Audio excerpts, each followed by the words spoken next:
एक दिन भगवान बुद्ध अपने शिष्यों के साथ एक दूर गांव जा रहे थे। रास्ते में वे एक नदी के किनारे आराम करने रुके। वहीं पास में एक किसान चट्टान पर बैठा हुआ गहरे दुख में दिखा। वह किसान बुद्ध के पास आया और बोला, गुरुदेव, मेरा सब कुछ नष्ट हो गया है। मेरी फसल बर्बाद हो गई, मेरे बैल मर गए और अब मेरा परिवार भूखा है। जीवन इतना कठोर क्यों है? यह दुख एक भारी बोझ जैसा है जिसे मैं अब और नहीं उठा सकता। बुद्ध मुस्कुराए और बोले, चलो मेरे साथ नदी तक चलो। किसान थोड़ी झिझक के साथ बुद्ध के साथ नदी की ओर चल पड़ा। बुद्ध ने उसे एक बड़ा पत्थर उठाकर दिया और कहा, इसे अपने हाथों में पकड़ो। किसान ने पत्थर उठा लिया। फिर बुद्ध बोले, अब इस पत्थर को पकड़े हुए नदी में उतर जाओ, लेकिन इसे छोड़ना मत। किसान नदी में उतरने लगा। जैसे जैसे पानी गहरा होता गया, पत्थर का भार असहनीय होता गया।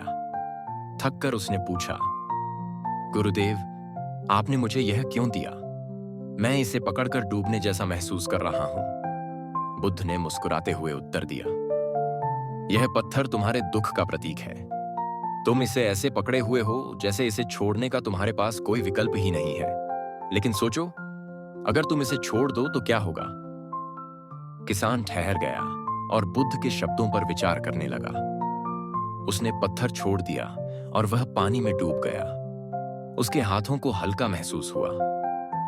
बुद्ध ने कहा, जीवन में दुख को पकड़कर रखना तुम्हारी अपनी इच्छा है। इसे छोड़ देना भी तुम्हारे हाथ में है।